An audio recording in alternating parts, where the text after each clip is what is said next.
तुम्हें कोई बात समझ क्यों नहीं आती, बेअकल कहीं की। ये बात हम में से बहुत लोगों ने सुनी होगी। अक्सर औरतें को बेअकल कहकर संबोधित किया जाता है। सीमा एक बहुत ही प्यारी, पढ़ी लिखी और समझदार लड़की थी।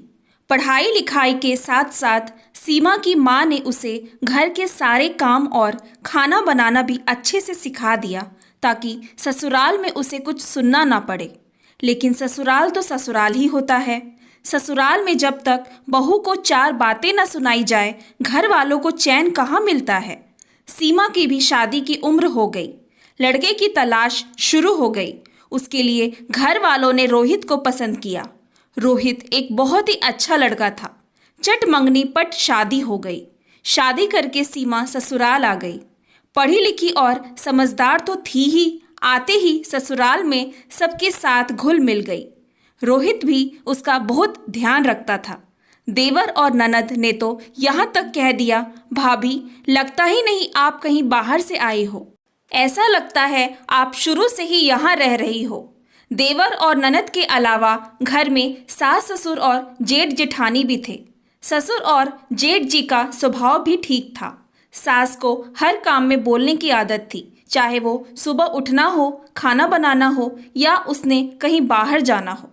सास का मुंह फुला ही रहता। जेठानी उसके मिलनसार व हंसमुख स्वभाव, उसके खाना बनाने, उसकी दुनियादारी की समझ देखकर अंदर ही अंदर उससे कुढ़ने लगी, क्योंकि हर मामले में वह उससे 19 ही थी। वह कई बार उसे नीचा दिखाने की कोशिश भी करती, क्योंकि जेठ जी की कमाई रोहित से अधिक थी।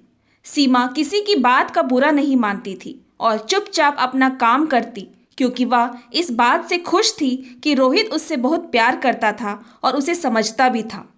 कुछ समय के बाद सीमा के देवर और ननद की शादी भी हो गई।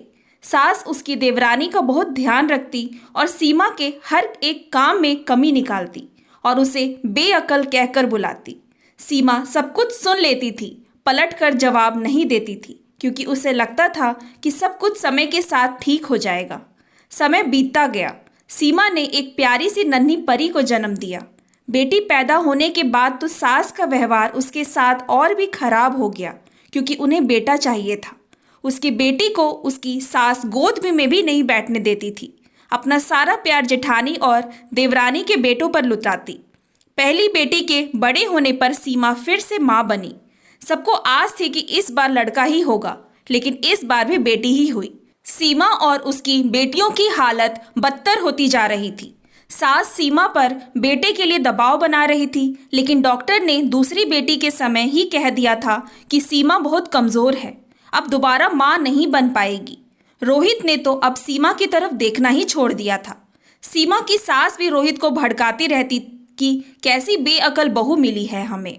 उससे सारा काम भी करवाते और बेअकल भी कहते। इसी तरह उनकी शादी को 12 साल बीत गए। उसके सास ससुर चल बसे। सीमा को लगा कि शायद अब रोहित का व्यवहार भी उसके लिए ठीक हो जाएगा, लेकिन ऐसा कुछ नहीं हुआ। रोहित उसकी किसी बात पर ध्यान नहीं देता और हमेशा उसे बेअकल कहकर बुलाता। अब सीमा को बेअकल कहना उसकी आदत बन गई थी। सीमा ने अब यह सुनना अपनी जिंदगी का हिस्सा मान लिया था। वह अपने बच्चों के लिए सब सहने को तैयार थी। कम से कम सर पे छत तो थी। बेटियों के लेकर कहाँ जाती। उसके माँ बाप चल बसे थे। भाई भाभी ने तो उससे पल्ला ही झाड़ लिया था। सीमा अब चुपचाप रहने लगी थी। उसका सिर भी भारी सा रहने लगा था। रोहित को बताने का कोई फायदा नहीं था। उसने हंसकर यही कहना था, खाली दिमाग है तुम्हारा, सिर भारी कैसे हो सकता है। जब कभी भी उसका सिर भारी होता या चक्कर आते, खुद ही दवाई खा लेती और काम में लग जाती। एक दिन सीमा खाना परोस रही थी। उसे चक्कर आया और वह बेहोश होकर गिर गई। रोहित उसे हॉस्पिटल ले गया।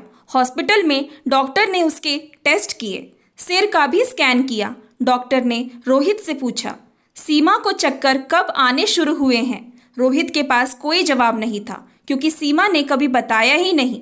न ही उसने सीमा से कभी उसकी तबीयत के बारे में पूछा। डॉक्टर ने बताया कि सीमा के दिमाग में कैंसर है, वो भी अंतिम स्टेज। उसके पास बहुत कम समय है। यह सुनकर रोहित के पैरों के नीचे से जमीन खिसक गई। उसने जैसे तैसे खुद को संभाला और सीमा को घर लेकर आया। अब वह सीमा का बहुत अच्छे से ध्यान रखता, बार बार पूछता तुम ठीक हो ना। सीमा धीरे से मुस्कुराकर हाँ में जवाब देती। सीमा ने अपनी बेटियों को उनके काम खुद करने सिखाए ताकि उसके जाने के बाद रोहित या उसकी बेटियों को कोई परेशानी ना हो।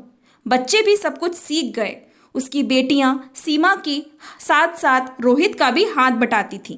अब रोहित को सीमा और अपनी बेटियों के साथ व्यवहार पर पछतावा होता था। एक दिन सुबह रोहित उठा और अपने और सीमा के लिए चाय बनाकर लाया। उसने सीमा को आवाज दी, लेकिन सीमा तो जा चुकी थी, दूर कभी न लौटकर आने के लिए। कुछ दिन बाद रोहित सीमा की हार टंगी हुई तस्वीर के सामने खड़ा हुआ था। तस्वीर में सीमा मुस्कुरा रही थी, मानो कह रही हो, अब किसे कहोगे बेअकल। हमारे समाज में औरत की गोद से पैदा होकर उससे अपने सारे काम करवाकर ऑफिस की भड़ास निकालकर औरत को बेअकल कहकर पुरुष अपनी बुद्धि पर इतरा रहा होता है, जो कि नहीं होना चाहिए। Thanks for watching. Please like and subscribe my channel.